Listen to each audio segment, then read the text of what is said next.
हाँ, तो last lecture में हम लोग गैस की सॉल्युबिलिटी पढ़ रहे थे लिक्विड में। तो गैस कैसे सॉल्युबल होती है लिक्विड में, कितनी सॉल्युबल होती है लिक्विड में, कैसी उसकी सॉल्युबिलिटी जो है बढ़ती है, क्या होती है गैस की सॉल्युबिलिटी बाई वेरिएंट होती है। उसका फेज रूल के हिसाब से डिग्री ऑफ फ्रीडम निकाले थे तो उसमें दो चीज़ें आई थी।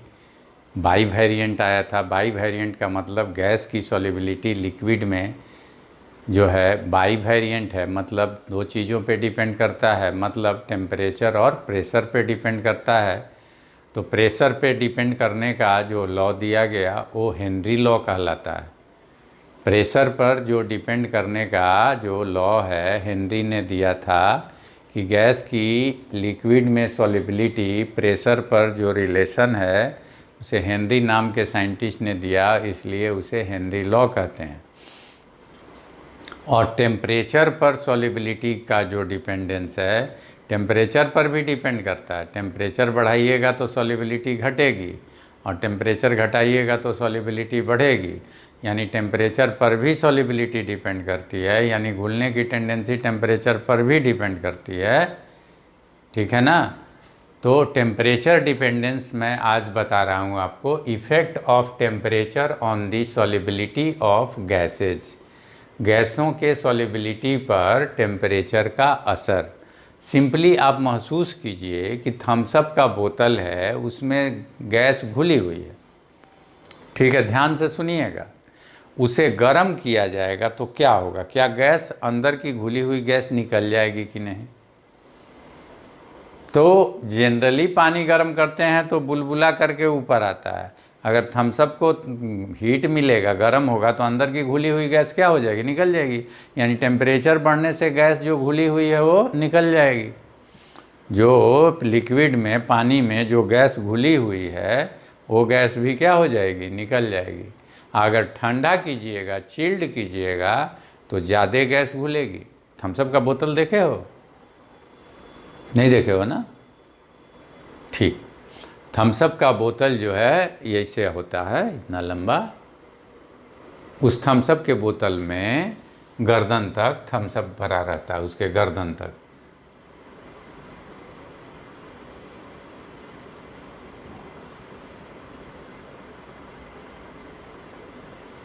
ये मान लो थम्सअप का बोतल है, ठीक है। इसमें एक ढक्कन रहता है और मान लो यहाँ तक थम्सअप है, तो तुम्हें पता होगा कि यहाँ इतना दूर खाली है। ये जो दूरी, जितना दूर जो खाली है थम्सअप का बोतल, इसमें जो है क्या भरी रहती है? इसमें गैस भरी रहती है। इतना दूर जो खाली है इसमें गैस भरी रहती है। जो थम्सअप के अंदर घुली हुई गैस है वो कुछ गैस इसमें घुली हुई रहती है और कुछ गैस यहाँ जमा रहती है।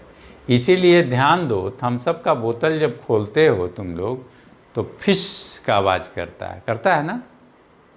अब तुम तो थम्सअप देखे ही नहीं हो तो तुमको कहाँ से आवाज़ करेगा? फिश।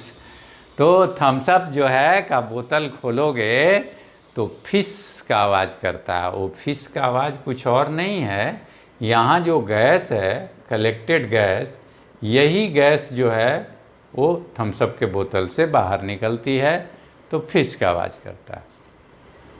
तो यहाँ पर हाई प्रेशर में गैस भरी रहती है और इसमें कुछ गैस घुली हुई भी रहती है। अगर इसको चिल्ड करोगे, थम्सअप को फ्रीज़र में डाल दोगे या अपने फ्रिज में डालोगे, तो यहाँ जो गैस घुली हुई है, ये गैस, ये ऊपर जो गैस है वो ज़्यादा से ज़्यादा वाटर में क्या होगी? घुल जाती है।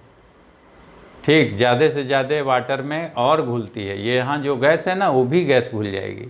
और जब घुल जाती है तो चिल्ड जब थम्सअप पीते हो तो बड़ा झकास लगता है, गले में पूरा झन मारता है। और वही थोड़ा गर्म थम्सअप हो या चिल्ड ना हो, गर्म ठंडा ना हो अगर थम्सअप, तो पीने का मज़ा नहीं आता है। देखे होगे, वैसे तो हम कभी कभार पिए हैं, लेकिन आप पी के देखना, ज़्यादा मत पीना, हानिकारक भी है। तो जो है ये चिल्ड जब होगा तब पीने का रियल मज़ा आता है। क्यों? क्योंकि अधिक से अधिक CO2 इसमें घुल जाती है। यही मैं टॉपिक पढ़ा रहा हूँ।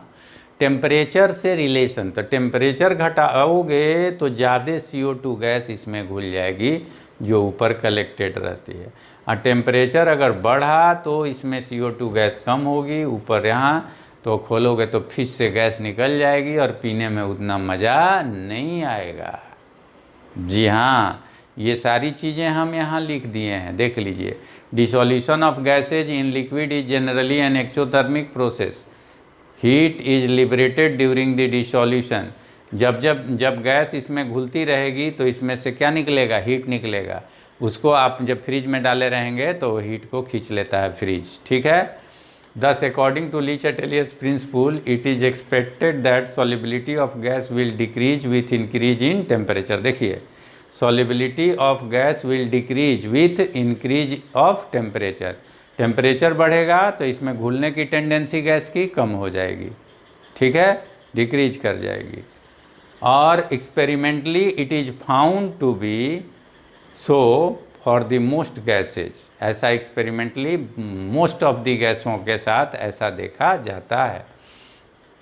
इसका क्वांटिटेटिव वेरिएशन कि कितना टेम्परेचर बढ़ा तो कितनी गैस कम घुली या कितनी गैस ज़्यादा घुली, इसका क्वांटिटेटिव रिलेशन जो है ये क्लॉसियस क्लेपरॉन का थर्मोडायनेमिक रिलेशन से मिलता है। क्लॉसियस क्लेपरॉन नाम के साइंटिस्ट ने टेम्परेचर से ये डिपेंडेंस दिया कि कितनी गैस घुल रही है, गैस के घुलने का कंसंट्रेशन क्या है। तो गैस के घुलने का कंसंट्रेशन, गैस कितनी घुली हुई है, C से डिनोट किए हैं। आगे चल के इसको प्रेशर के टर्म में जब देखेंगे गैस को तो P कर देंगे। तो अभी differential of LNC d/dt, temperature से C का वेरिएशन है। आप देखिए, C is the function of temperature, C is the function of temperature, यानी टेम्परेचर चेंज करेगा तो C चेंज करेगा। यानी कि ये जो है इक्वेशन एक तरह से हो गया, ठीक। LNC is the function of temperature, means अगर टेम्परेचर चेंज करेगा तो C चेंज करेगा, यानी घुली हुई गैस का कंसंट्रेशन चेंज करेगा। घुली हुई गैस का कंसंट्रेशन टेम्परेचर पे डिपेंड करेगा, तो इसीलिए d/dt ऑफ LNC लिख दिए हैं। d/dt ऑफ LNC ये डिपेंड करेगा क्लॉसियस क्लेपरॉन के हिसाब से डेल्टा H/RT²। R भी कांस्टेंट है और डेल्टा H भी कांस्टेंट है। ये एंथैल्पी चेंज ऑफ डिसोल्यूशन है, differential heat of solution of 1 mole of gas in the saturated solution at temperature T, ठीक है। तो इसको जो है हम लोग इस तरह से देखते हैं, इस तरह ये इक्वेशन होता है dlnC/dt = डेल्टा H/RT²। अब हम लोग इसको इंटीग्रेट कर देंगे from C1 to C2 and from temperature T1 to T2, T1 temperature से T2 टेम्परेचर तक इसको इंटीग्रेट कर देंगे तो हमें निकल जाएगा फार्मूला, फाइनल फार्मूला, ठीक है।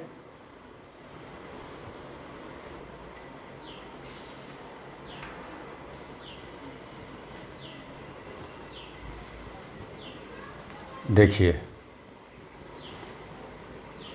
अब इसको जो है हम लोग क्लॉसियस क्लेपरॉन के इक्वेशन को आगे बढ़ाते हैं। तो if delta H is assume to be independent of temperature, अगर डेल्टा H टेम्परेचर का इंडिपेंडेंट है, then integration of equation first, जो इक्वेशन फर्स्ट लिखे थे उसका integration between the limit C1 and C2 corresponding to the temperature T1 and T2 in Kelvin scale. तो इस तरह से इसका इंटीग्रेशन होगा, ठीक है। dt को हम लोग इधर भेज दिए, dlnC = डेल्टा H/R/dt/T²। यहाँ ध्यान से देखिएगा, मैथमेटिक्स इतना आपको आता होगा, ठीक है, कि जो है टेम्परेचर का ये C बस फंक्शन है यहाँ, और बाकी सबको कांस्टेंट लेना है। टेम्परेचर का फंक्शन कौन है, इसीलिए देखिए यहाँ लिख भी दिया गया है, if delta H is assume to be independent of temperature. अगर डेल्टा H टेम्परेचर पर डिपेंड कर गया, फंक्शन हो गया, तो कहानी गड़बड़ हो जाएगी, तब कुछ नहीं होगा यहाँ। अगर डेल्टा H को हम लोग समझेंगे कि टेम्परेचर का इंडिपेंडेंट है, यानी टेम्परेचर और कौन फंक्शन है, टी जो है और सी क्या है, एक दूसरे का फंक्शन है। टी और सी एक दूसरे के क्या हैं, फंक्शन है। तो इस फंक्शन के हिसाब से ये चेंज होंगे। जैसे जैसे टेम्परेचर चेंज होगा वैसे वैसे सी चेंज होगा। ठीक है। तो सी में यहाँ क्या करना है कि अब हम लोगों को इंटीग्रेट करना है T1 से लेके कहाँ तक, T2 तक। जब कंसंट्रेशन क्या हो जाएगा, C1 से C2, कंसंट्रेशन होगा C1 से C2, टेम्परेचर होगा T1 से T2। तो ऐसी स्थिति में जो है इंटीग्रेशन आप कीजिए, तो d का इंटीग्रेशन हो जाएगा ln C, और लोअर लिमिट C1 और अपर लिमिट C2 हो जाएगा। यहाँ जो है आपको t का पावर -2 dt हो जाएगा। और आप इंटीग्रेशन का फॉर्मूला जानते हो, एक इंटीग्रेशन x के पावर n dx क्या होता है इसका फार्मूला, x के पावर n+1/n+1, यही फार्मूला होता है। तो यही फार्मूला यहाँ लगा दिए, t के पावर -2 dt में t to the power -2 + 1 by t to the नीचे -2 + 1। तो ये -2 + 1 -1 हो गया, ये माइनस आपको आगे आके ऑपरेट हो गया। ये -2 + 1 क्या हो गया, -1, और -1 कहाँ ऑपरेट हो गया, आगे। तो आगे माइनस हो गया t, ये t का पावर है कितना, -2 + 1, तो -2 + 1 तो क्या हो जाएगा ये -1, तो t टू द पावर -1। ठीक है। तो ln C2/C1 = delta H/R minus t का power -1, lower limit T1 upper limit T2। अब ई t का पावर -1 को हम लोग 1/t लिख सकते हैं। तो ln C2/C1 = delta H/R -1/t, T1 से T2 तक, T1 से कहाँ तक, T2 तक। ठीक। अब इसमें जो है आगे हम लोग बढ़ते हैं इस फार्मूला को लेके। तो ln C2/C1 natural log C2/C1। तो अब लिमिट पुट कर देंगे हम लोग। तो अपर लिमिट पहले पुट करेंगे तो लिखेंगे -1/T2, और लोअर लिमिट फिर बाद में पुट करेंगे तो माइनस, इसमें भी एक माइनस है तो -1/T1। तो माइनस माइनस क्या हो जाएगा, प्लस, और माइनस माइनस प्लस होके कहाँ हो जाएगा, आगे कर लेंगे ये प्लस। तो 1/T1, T2 वाला माइनस है तो वो चला जाएगा पीछे, तो 1/T1 - 1/T2। इस तरह ln C2/C1 का फॉर्मूला हो गया डेल्टा H/R 1/T1 - 1/T2। ये फाइनल फार्मूला हो गया। अब आप एक और चीज़ जानते होंगे, नेचुरल लॉग और कॉमन लॉग में रिलेशन। ये ln है नेचुरल लॉग, और ये LOG है कॉमन लॉग। नेचुरल लॉग और कॉमन लॉग का रिलेशन, तो कॉमन लॉग 2.303, नेचुरल लॉग और कॉमन लॉग का रिलेशन। ठीक है। तो नेचुरल लॉग ln = 2.303 लॉग आ गया ये, और यही पुट कर देंगे। नेचुरल लॉग के जगह क्या पुट कर देंगे, 2.303 लॉग पुट कर देंगे। तो ln C2/C1 के जगह पुट कर दिया 2.303 लॉग C2/C1, C2/C1 पुट कर दिया। तो ये हमारा इधर का इक्वेशन आ गया, = है delta H/R T2 - T1/T1 T2। ठीक है। अब हम लोग log C2/C1, ये 2.303 ले जाके इधर डिवाइड कर देंगे। तो इधर ये मिस्टेक हो गया है, यहाँ पुट कर देते हैं। ये 2.303 यहाँ R के पास आ जाएगा यहाँ, तो यहाँ हो जाएगा 2.303 R। ठीक। log C2/C1 = delta H/2.303 R। T2 इसको LCM ले लेंगे तो T2 - T1/T1 T2। अब चूँकि जो पिछले लेक्चर में हम लोग पढ़े थे कि कंसंट्रेशन एडजॉर्प्शन कोफिशिएंट के डायरेक्टली प्रोपोर्शनल है, पिछले क्लास में पढ़े थे कि एडजॉर्प्शन कोफिशिएंट, ठीक है, absorption coefficient and coefficient of solubility. Coefficients of solubility को बीटा से डिनोट किए थे एंड एब्जॉर्प्शन कोफिशिएंट को किस चीज़ से डिनोट किए थे? अल्फ़ा से डिनोट किए थे। याद है आपको? तो अब ये C is directly proportional to alpha यानी एब्जॉर्प्शन कोफिशिएंट, तो log C2 upon C1 is equal to delta H upon 2.303 R T2 minus T1 by T1 T2। ये आपको फाइनल इक्वेशन आ गया सॉल्युबिलिटी का। ये C1 C2 वही सॉल्युबिलिटी है कि सॉल्युबिलिटी क्या है, कंसंट्रेशन क्या है। तो T1 टेम्परेचर पर कंसंट्रेशन कितना घुला हुआ है सामान? C1 घुला हुआ है, C1 कंसंट्रेशन है। और T2 टेम्परेचर पर कितना घुला हुआ है, कितना कंसंट्रेशन है? C2 concentration. तो जैसे अभी थम्सअप आपका बोतल देखे थे, तो थम्सअप के बोतल में आप टेम्परेचर T1 रखेंगे तो गैस का घुला हुआ अमाउंट एक होगा सर्टेन, जिसको C1 कहेंगे। और टेम्परेचर चेंज करके आप T2 कर देंगे तो गैस का जो घुला हुआ अमाउंट है उसका वो अमाउंट हो जाएगा क्या? C2। तो उसको C2 लिखेंगे। तो C1 कंसंट्रेशन है गैस का किस स्थिति में, किस टेम्परेचर पर? T1 पर। और C2 है T2 पर। यानी कि concentration is the function of क्या? टेम्परेचर। टेम्परेचर का कंसंट्रेशन क्या हो गया? फंक्शन हो गया। यही दोनों बदल रही हैं, बाकी चीज़ें डेल्टा H और R क्या हैं? कांस्टेंट हैं।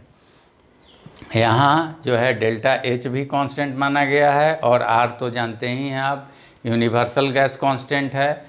डेल्टा H यहाँ अलग से एज्यूम कर लिया गया कि भैया टेम्परेचर डिपेंडेंट नहीं है, it is independent of temperature, it is not dependent of temperature, that's why delta H is constant. तो टेम्परेचर का फंक्शन सिर्फ है कंसंट्रेशन यहाँ फिलहाल। और अगर आप किस केस में चले जाइए, गैस के केस में चले जाइए और गैस का प्रेशर के हिसाब से इसका मेजरमेंट कीजिए इस इक्वेशन को, तो गैस के प्रेशर के बल पे, प्रेशर के अकॉर्डिंगली जो है, मान लीजिए कि कोई गैस का प्रेशर P1 है, तो वहाँ जो है किस स्थिति पे? T1 टेम्परेचर पर। जैसे अभी अभी आप बोतल देखे थे, अभी जो आप बोतल देखे थे इस तरह से,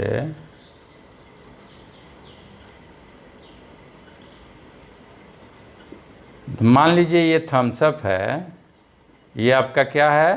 थम्सअप है। और यहाँ उसके ऊपर गैस है।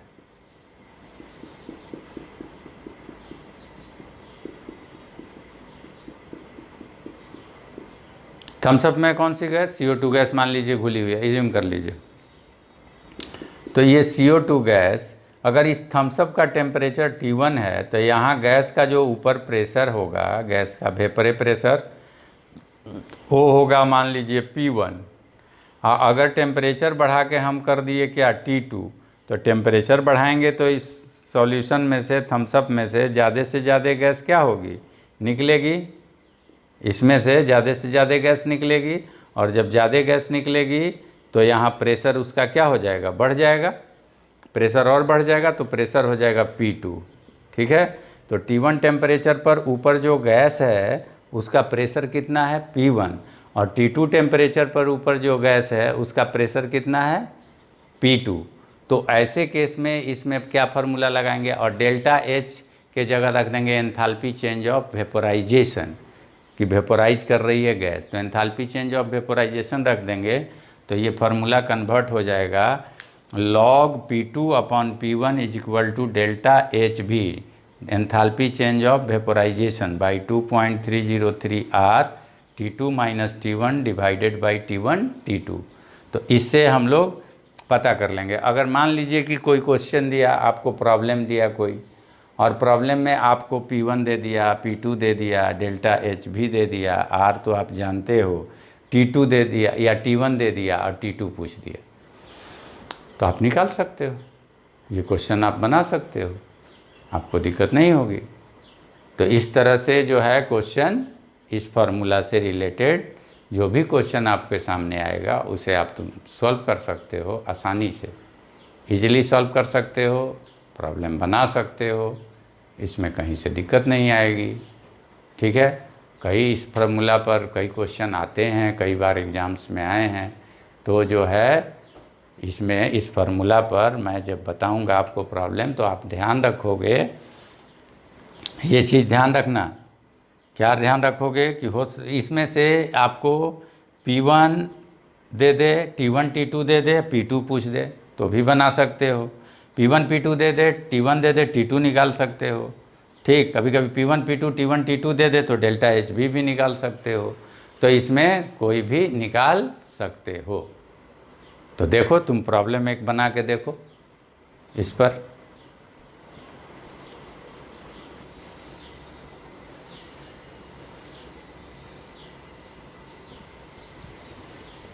देखिए ये क्वेश्चन है, आपको अभी जो फार्मूला बताए थे टेम्परेचर डिपेंडेंस ऑन सॉल्युबिलिटी, तो उस फार्मूला पर ये क्वेश्चन है। क्लॉसियस क्लेपेरॉन फार्मूला है आपको जो अभी पढ़े आप, log P2 by P1 is equal to delta H भी latent enthalpy change of vaporisation by 2.303 R T1 T2 sorry T2 minus T1 by T1 T2। ठीक है, इस फार्मूला पर अभी अभी हम लोग सीखे, इस फार्मूला पर ये क्वेश्चन है। अब इसमें आप बड़ी ही चालाकी से एक बात ध्यान दीजिएगा कि R का वैल्यू जो बता रहे हैं, स्पेशल बात, R का वैल्यू आपको पता है कि 8.3 जूल पर केल्विन पर मोल होता है, जूल में होता है। और यहाँ if enthalpy of vaporisation is इतना, किस चीज़ में दिया है, किलो जूल में। सबसे बड़ा प्रॉब्लम यही खड़ा कर दिया है, जो लोग ये किलो जूल में रखेंगे वो गलत हो जाएगा। यहाँ आप R का वैल्यू रखने वाले हो नीचे जूल में, और ऊपर डेल्टा एच भी का वैल्यू रखने वाले हो किलो जूल में, तो गलत हो जाएगा। इसलिए ये ध्यान रखना कि इसे भी तुम जूल में चेंज कर लो। सबसे पहले तो इसी को तुम जूल में चेंज कर लो, डेल्टा एच भी को। तो डेल्टा एच भी इज इक्वल टू, जूल में लिख दो 44067 जूल। किलो जूल को जूल में चेंज करने के लिए 1000 से मल्टीप्लाई किया जाता है। 1000 से मल्टीप्लाई कर लिए तो ये जूल में चेंज हो गया, ये आपका काम हो गया। अब जो है इसमें क्या कीजिए, इसमें अब आप एक काम दूसरा कीजिए कि अब ये देखिए कि T1 क्या है, T2 क्या है, P1 क्या है, P2 क्या है। तो सबसे पहले तो the normal boiling point of water is, normal boiling point 373 kelvin है। ठीक है, तो सही में होता भी है, इसमें कोई डाउट नहीं है। Vapour pressure of water at temperature T is 19 mmHg, यानी कि ये प्रेशर दिया गया, एक टेम्परेचर कोई T, ठीक है, एक टेम्परेचर कोई T मान लीजिए T1, जिस पर वेपर प्रेशर P1 दिया गया 19 mm। ठीक है, और इसी T को निकालना है। Then temperature T would be, क्या पूछा जा रहा है, then temperature T would be, यानी T1 को निकालना है। क्या निकालना है, T1 को निकालना है। T टेम्परेचर पर, यानी T1 टेम्परेचर पर अगर प्रेशर 19 mmHg है तो आपको निकालना है। अब दूसरा, ना आपको T2 दिख रहा होगा ना आपको P2 दिख रहा है। सबसे बड़ा तो P2 एकदम नहीं दिख रहा है, T2 तो दिख भी रहा है। The normal boiling point of water is 373 kelvin. आपको खूब अच्छे से याद होगा कि मैं आपको एक टॉपिक पीछे पढ़ाया हूँ, एलिवेशन इन बॉइलिंग पॉइंट। ठीक है, जिन्हें याद नहीं होगा वो देख लेंगे। ठीक, एलिवेशन इन बॉइलिंग पॉइंट में हमने बॉइलिंग पॉइंट को डिस्क्राइब किया है। बॉइलिंग पॉइंट क्या है, नॉर्मल बॉइलिंग पॉइंट 373। जैसे ही नॉर्मल बॉइलिंग पॉइंट 373 पे पहुँचेगा, मान लीजिए ये टेम्परेचर T2 है 373, तो उस समय प्रेशर P2 कितना हो जाएगा गैस का। तो आप जानते हैं कि नॉर्मल बॉइलिंग पॉइंट 373 टेम्परेचर पर बॉइलिंग वेपर प्रेशर किसके बराबर हो जाता है, एटमॉस्फेरिक प्रेशर के बराबर। ये होता है नीचे से ऊपर जो लगता है वो होता है वेपर प्रेशर, नीचे से ऊपर लगता है वो क्या होता है, वेपर प्रेशर, ठीक है, और ऊपर से नीचे लगता है वो एटमॉस्फेरिक प्रेशर। अब 373 केल्विन यानी बॉइलिंग टेम्परेचर पर जाते ही वेपर प्रेशर एटमॉस्फेरिक प्रेशर के क्या हो जाता है, इक्वल। तो यानी 373 केल्विन पर वेपर प्रेशर एटमॉस्फेरिक प्रेशर के इक्वल हो जाएगा, यानी P2 जो हो जाएगा 1 atm हो जाएगा।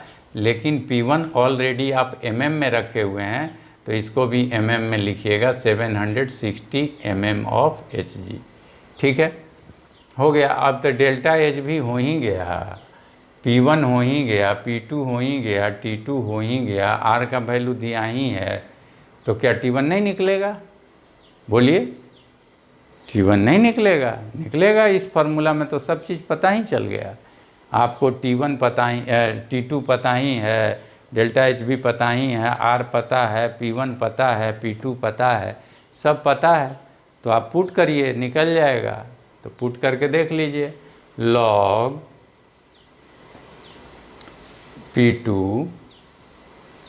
P2 बाई, वो तो फार्मूला लिख ही दिए, P2 का वैल्यू है, रख दीजिए आप 760, P2 का वैल्यू बाई आपका P1 का वैल्यू कितना 19, और डेल्टा H भी 40670 बाई 2.303 R, ठीक है, सब पुट हो गया। T2 आपका 373 माइनस T1 निकालना है, फिर यहाँ T1 T2, तो 373 इंटू T1, अब तो T1 निकल जाएगा। R का वैल्यू भी पुट कर देते हैं, R का वैल्यू कितना हो जाएगा 8.33 है। चलिए, तो अब इसको इससे कैंसिल कीजिएगा तो 40 हो जाएगा, ये हो जाएगा log 40 और log 40 को log 4 इंटू 10 कर दीजिएगा, और log 4 को log 2 का पावर 2 कर दीजिएगा, और तब log 2 का वैल्यू पुट कर दीजिएगा।